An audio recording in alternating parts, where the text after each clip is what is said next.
사람마다 두려워하는 사도들로 말미암아 기사와 표적이 많이 나타나니 믿는 사람이 다 함께 있어 모두 서로 찬양하고 또 재산과 소유를 팔아 각 사람의 필요를 따라 나눠주며 날마다 마음을 사차려 성전에 모이기를 힘쓰고 집에서 떡을 떼며 기쁘며 순전한 마음으로 음식을 먹고 47절 함께 있습니다. 하나님을 찬미하며 또 온 백성에게 친성을 받으니 주께서 구원받은 사람을 날마다 더하게 하시니라. 아멘. 이것은 주님의 말씀입니다. 오늘은 초대교회는 어떤 교회였나?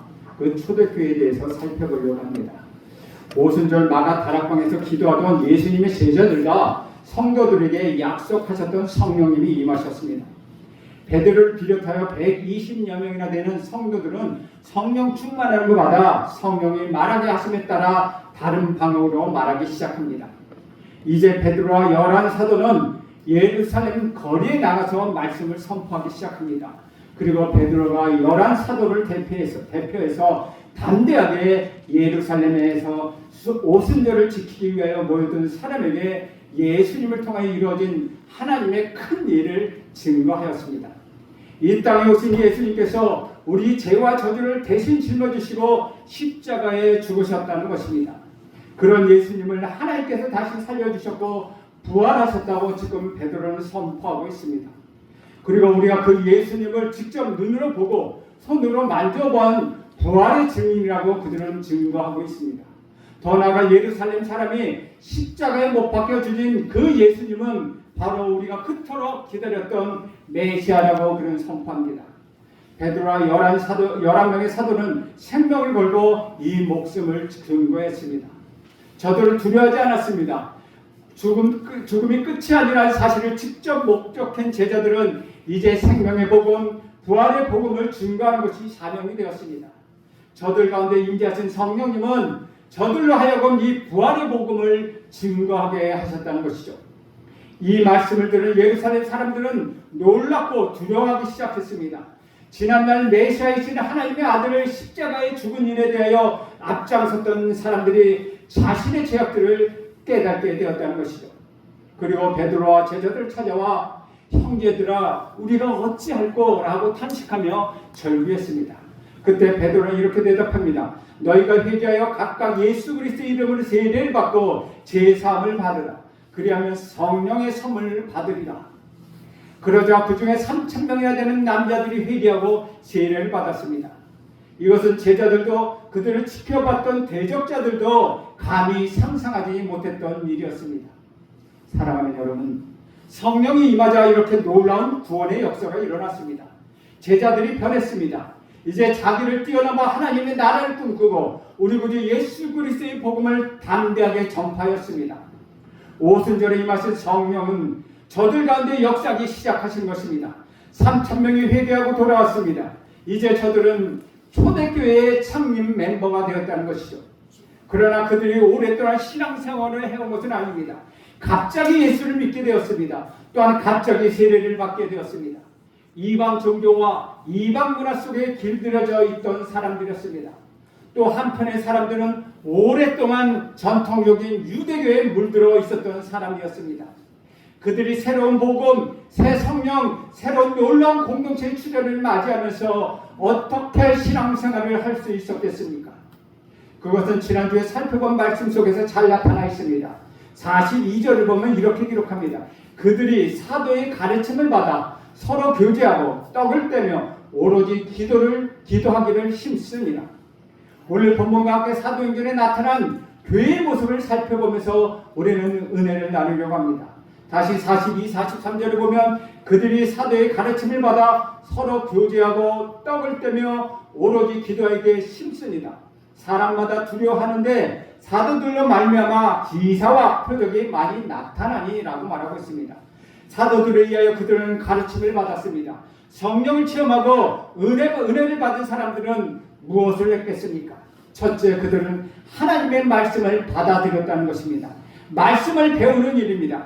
대부분의 성령을 체험한 사람들의 문제는 말씀을 배우지 않고 말씀 없이 어떤 영적 체험을 갈구하고 있다는 것입니다. 열정은 있는데 뿌리가 없다는 것이죠. 감정은 있으나 말씀이 없다는 것입니다. 말씀은 우리의 생활에 있어서 뼈대와 같은 것입니다. 말씀은 우리 신앙생활에 있어서 뿌리와 같은 것입니다. 그렇기 때문에 말씀이 없는 신앙생활이란 열매가 없는 무성한 나무와 같다는 것이죠. 그래서 어떤 사람을 보면 겉으로는 잘하는 것이 참 많은 것 같이 보입니다. 신앙의 경력도 직분도 괜찮습니다. 체험도 있습니다. 그런데 가만히 들여다보면 말씀이 부족하다는 것이죠. 말씀이 없다는 것입니다. 하나님을 잘 알지 못한다는 것입니다. 자기 경험으로만 하나님을 이야기하고 있습니다. 실제로 성경이 말씀하고 있는 바른 신앙이 그 사람에게는 없다는 것이죠. 이것은 굉장히 위험한 신앙생활이라고 할 수 있습니다. 무엇보다도 신앙과 삶이 연결되어 있어야 한다는 것이죠. 말씀 중심의 신앙으로 다져져 있어야 한다는 것입니다. 그래서 무엇보다 말씀 읽기와 말씀 묵상하기를 반드시 해야 합니다. 그리고 기도에 적극적으로 힘써야 건강한 신앙을 유지할 수 있다는 것이죠. 중요한 것은 말씀입니다. 하나님 말씀에 기초한 생활, 신앙, 그것이 올바른 신앙이라는 것이죠. 그들은 성령의 체험을 받았습니다. 이제 그들에게 필요한 것은 말씀에 대한 훈련이었다는 것이죠. 그들이 말씀을 배웠는데 누구로부터 말씀을 배웠습니까? 바로 사도로부터 말씀을 배웠다는 것이죠. 이것이 바로 신앙의 정통성에 관한 문제입니다. 말씀을 배우는 것이 중요합니다. 그런데 누구한테 말씀을 배우냐가 더 중요하다는 것이죠. 또한 어디서 배우냐가 중요하다는 것입니다. 왜냐하면 요즘 말씀을 배우고 가르치는 많은 사람들이 어디서 온 사람들인지 무슨 말씀을 가르치는지 전혀 종잡을 수 없는 그런 사람들이 너무나 많다는 것이죠. 특별히 우리 주변에 있는 신천지와 하나님의 교회 등은 말씀을 어떻게 가르치는지 보면은 그들이 가르치는 말씀은 오류투성이라는 것입니다. 이단들이 너무나도 많기 때문에 여러분 말씀을 어디서 어떻게 배우느냐, 이것은 매우 중요한 일이라는 것입니다. 그들은 말씀을 배웠는데 사도로부터 친히 말씀을 배웠습니다. 그들이 말씀의 정통성을 의심할 바가 없었다는 것이죠. 온전하고 참 확실한 말씀을 배웠다는 것입니다. 교회의 역사에서 어느 시대이건 부흥은 말씀의 부흥으로부터 시작한다는 것이죠. 하나님의 말씀이 힘이 있고 많은 사람들에게 영향력을 미칠 때 부흥이 일어나기 시작합니다. 에스라와 느헤미야 시대의 부흥운동도 바로 하나님의 말씀의 힘으로 얻은 부흥운동입니다. 에스라가 하나님 앞에서 성경 말씀을 읽어나갈 때 그들은 모두 다 마음에 찔림을 받아서 하나님께 앞에서 아멘 안함으로 화답함으로 인하여 부흥운동이 시작했다는 것이죠. 1907년 평양 대부흥운동도 하나님의 성령의 말씀의 부흥으로 임했다는 것이죠. 그때 역시 하나님의 말씀이 힘이 있었고 사람들은 하나님의 말씀 앞에 무릎을 꿇기 시작합니다. 그때 미국의 하지 선교사님이 말씀 중에 자신의 죄를 고백함으로 인하여 한 사람씩 그들이 성전 앞으로 나와서 말씀을 통하여 그들의 죄를 고백할 때 비로소 평양의 대부흥운동이 시작했습니다. 1907년 평양의 대부흥운동이 시작한 후에 30년이 흘러서 서울 신학대학에 다시 부흥운동이 일어나기 시작합니다. 그 부흥운동이 바로 말씀의 운동이었다는 것이죠. 이렇게 말씀이 매우 왕성할 때 놀라운 하나님의 역사가 나타나기 시작한다는 것입니다. 43절 다시 보면 사람마다 두려워하는데 사도들로 말미암아 기사와 표적이 많이 나타나니 라고 말하고 있습니다. 세상 사람들이 교회를 두려워합니다. 왜 그렇습니까? 사도들로 말미암아 기사와 표적이 많이 나타나기 때문입니다. 기사와 표적은 무엇입니까? 하나님의 약속의 성취입니다. 다시 말하면 하나님의 말씀을 듣고 믿음이 생겨서 그 말씀대로 순종했더니 하나님의 약속이 성취되었다는 것입니다. 하나님이 저와 여러분의 삶에 개입하고 계십니다. 하나님이 저와 여러분의 삶에 섭리로 함께 하십니다. 그래서 기적이 일상화되어 나타납니다. 세상 사람들과 무언가 다르다는 것입니다. 당시 교인은 무력했습니다. 그들에게는 돈이 없었습니다. 그들에게는 권력이 없었습니다. 그런데 그들에게는 무엇이 있습니까? 금과 은은 내게 없어도 내게 있는 것이 있습니다. 그것이 무엇입니까? 바로 우리 구주 예수 그리스도의 이름입니다. 하나님이 여러분과 함께 하십니다. 그것이 하나님의 말씀해 주시는 약속입니다. 하나님을 믿는 거룩한 백성이 서 있는 곳에 세상의 무기와 세상의 권력과 세상의 돈과 세상의 모든 세력이 벌벌 떨어야 합니다. 그것이 초대의 교회였다는 것이죠. 그들은 이렇게 아름다운, 우리와 같이 아름다운 건물도 없습니다. 그들은 조직도 없고 교파도 없었습니다. 그리고 그들이 가지고 있는 것은 오직 성령 하나님 한 분뿐이었다는 것이죠. 성령의 역사였다는 것입니다. 하나님의 역사였습니다. 사람들을 두려워하게 만들었다는 것입니다. 여러분이 하나님의 말씀을 듣고 그 말씀에 굳건히 서 있을 때, 보이지 않는 거룩한 능력이 나타날 때, 여러분의 능력 있는 기도와 하나님을 경외하는 여러분의 거룩한 모습 때문에 세상의 모든 악한 세력이 다 물러갈 것입니다. 그런 거룩함이 여러분에게 있기를 간절히 소원합니다. 이것이 바로 초대교회였습니다. 사람들이 두려워했습니다. 그리고 놀라운 사실 하나는 초대교회는 기적과 능력, 이런 것이 있었다고 말하고 있습니다. 기적과 표적이 사도를 통해 나타났다고 말합니다. 저는 그런 기적과 표적이 있어야 한다고 생각합니다. 우리 채성교회도 그런 표적이 일어나길 간절히 소원합니다. 우리 채성교회도 그런 표적이 있기를 간절히 소원합니다. 사랑하는 여러분, 세상이나 교회나 다 똑같으면 누가 교회를 두려워하겠습니까? 세상에서 볼 수 있는 일이나 교회에서 볼 수 있는 일이 다 똑같으면 누가 교회를 두려워하겠습니까? 세상에 있는 것들을 교회가 다 가지고 있어야 합니다. 세상에서 없는 것들은 교회가 다 가지고 있어야 합니다. 세상은 비난하고 비방하지만 교회는 용서하고 서로 감싸주어야 합니다. 세상은 싸우지만 교회는 화합하고 사랑해야 합니다. 세상은 의심하지만 교회는 믿음을 가져야 합니다. 세상은 자기 것을 챙기지만 교회는 서로의 것을 챙겨주어야 합니다. 이것이 교제이며 이것이 기적이라는 것이죠. 교회 공동체는 독특한 공동체입니다. 교회는 이기적인 공동체가 아닙니다. 하나님을 중심으로 한 자기 헌신적이고 자기 희생적인 공동체입니다. 우리 교회에 만약 안진병리가 일어난 일이 있거나 병든 자가 고침을 받고 어려움을 겪은 자들이 일어나 번창하고 하나님의 축복을 받는 하나님의 기적이 일상이 되는 역사가 여러분 가운데 일어나기를 축복합니다. 둘째는, 초대교회 사람들이 둘째는 서로 교제해야 했다는 것입니다. 말씀은 하나님과 인간과의 관계를 세워주는 일입니다. 교회는 인간과의 관계를 세우는 일입니다. 교제한다는 말은 그리스도 안에서 형제 자매가 된 성도들이 서로 마음을 터놓고 대화하며 다른 사람들에게 관심을 갖는 데부터 시작한다는 것이죠. 본래 인간은 자기밖에 모르는 존재입니다. 자기 자신을 위하여 모든 것을 사용합니다. 자기 자신이 목적입니다. 그러기 위해서 자기 자신이 주인되어 살아가기 때문에 우리 로마서 1장 21절에는 이렇게 이야기합니다. 하나님을 알되 하나님을 영원하게 하지 아니하며 감사하지도 아니하며 오히려 그 생각이 허망하여지며 미련한 마음이 어두워졌나니 라고 하나님을 인정하지 않는다고 사도 바울은 고백하고 있다는 것이죠. 그런데 자기밖에 모르는 인생에 이제 이웃에 대해 관심을 가지기 시작합니다. 왜 그렇습니까? 하나님의 사랑, 하나님의 기적을 체험했기 때문입니다.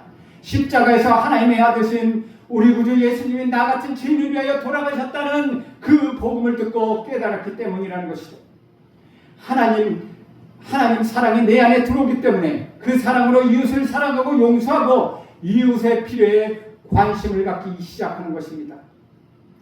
44절 45절에 보면 믿는 사람이 다 함께 있어 모든 물건을 서로 통용하고 또 재산과 소유를 팔아 각 사람의 필요에 따라 나눠주며 라고 말합니다. 이 얼마나 놀라운 변화입니까? 이것이 바로 교회라는 것입니다. 교회는 함께하는 공동체입니다.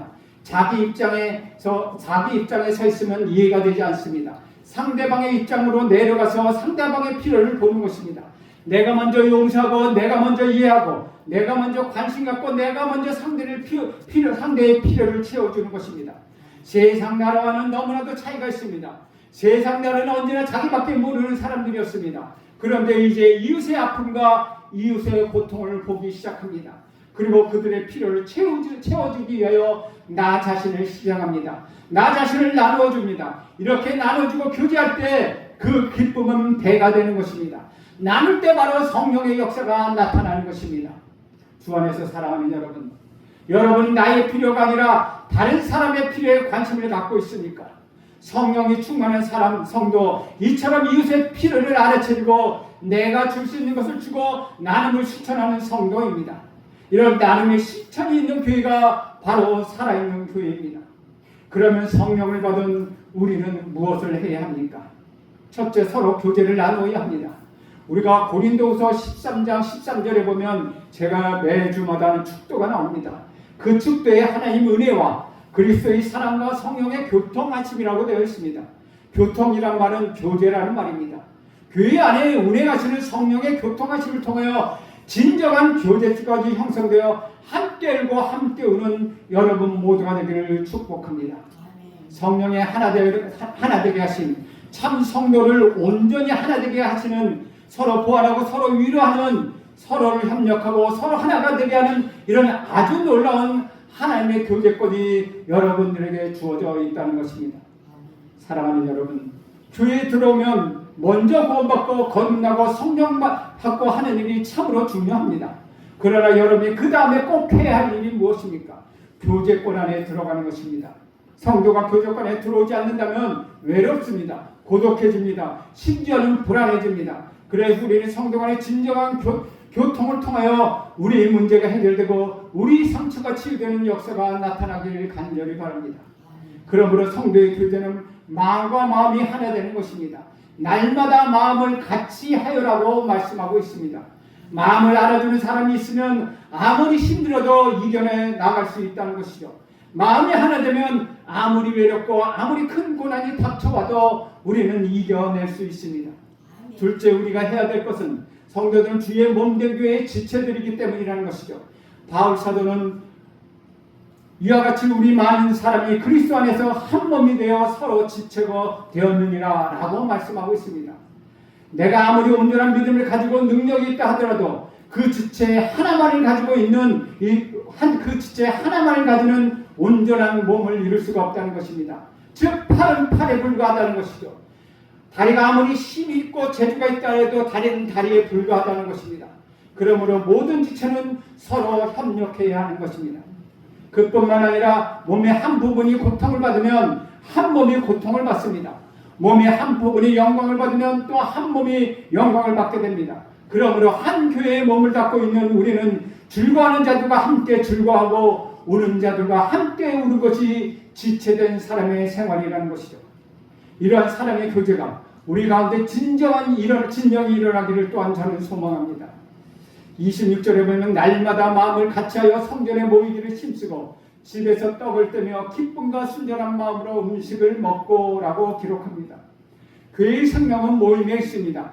왜냐하면 교회는 개인이 아니라 단체요, 단수가 아니라 복수요, 소수가 아니라 다수이기 때문입니다. 교회는 세상을 비추는 빛이십니다. 하나의 빛은 많은 곳을 밝게 비칠 수는 없습니다. 여러 개의 빛이 함께 비쳐야 그것은 밝아지는 것입니다. 요즘처럼 바쁜 시대는 없습니다. 어린아이부터 어른까지 특히 직업을 갖지 않은 어르신들도 더 바쁜 것 같습니다. 그러니 예배당에 나온 것이 쉽지 않다는 것이죠. 다시 말하면 예배에 우선순위를 두지 않으면 예배가 모든 일정에 맨 뒤로 갈 수밖에 없다는 것입니다. 그러므로 교회에 나오지 않는 이유는 한없이 많아집니다. 그렇게 예배 생활이 맨 뒤로 간다는 것은 하나님이 맨 뒤로 간다는 의미입니다. 우선순위에서 밀린다는 것은 하나님이 우선순위에서 뒤로 밀린다는 것을 의미하고 있습니다. 주 안에서 사랑하는 여러분, 여러분에게 무엇이 그리 중요합니까? 하나님보다 더 중요한 분이 또 어디 있습니까? 하나님보다 나를 더 사랑하고 나를 소중하게 여기는 분 어디 있습니까? 지금 여러분이 소중하게 여기는 것과 하나님을 비교해 보십시오. 내 생명을 주관하시고 그 영원하신 하나님 아버지보다 더 중요한 분 어디에 있습니까? 무엇보다도 예배 생활을 회복해야 신앙 생활을 회복할 수 있습니다.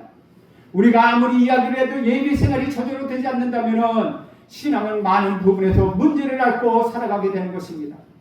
초대교회는 날마다 마음을 같이하고 성전에 모이기를 힘쓰고 집에서 떡을 떼며 기쁨과 순전한 마음으로 음식을 먹었습니다.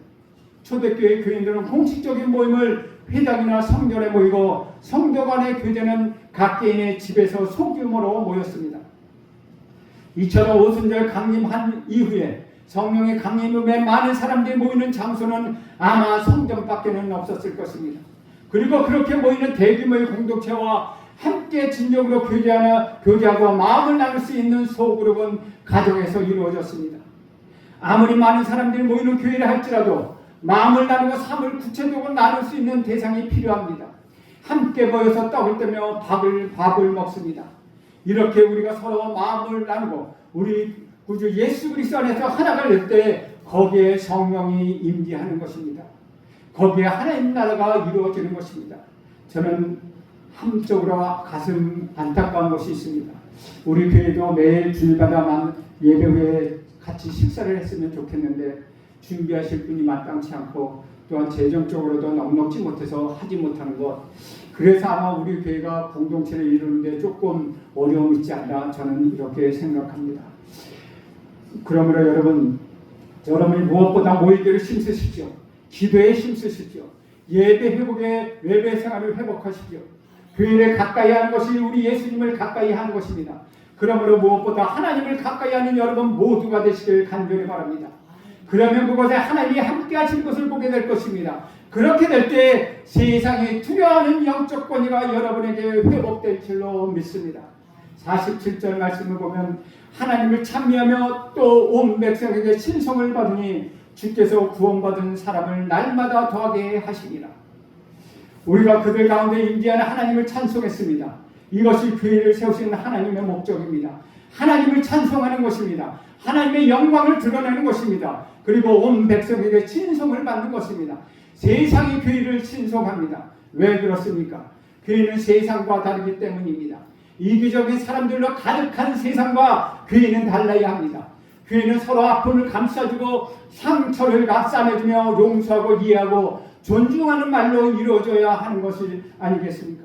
행일과 구체적인 실천으로 또한 보여줘야 하는 것이 아니겠습니까? 여러분은 세상 사람과 다른 것은 무엇입니까? 구체적으로 내 안에 예수 그리스도를 나의 구주로 모시고 살고 계시다는 것, 그것이 세상 사람과 다르다는 것입니다. 그러므로 우리는 가치관이 다릅니다. 우선순위가 다르다는 것입니다. 자기 것을 먼저 챙기고 자기 욕심을 채우기보다 이웃의 필요를 먼저 생각하고 그 필요를 위하여 자기를 내어놓는 것입니다. 내가 도와줄 수 있는 것이 무엇인지를 찾아보십시오.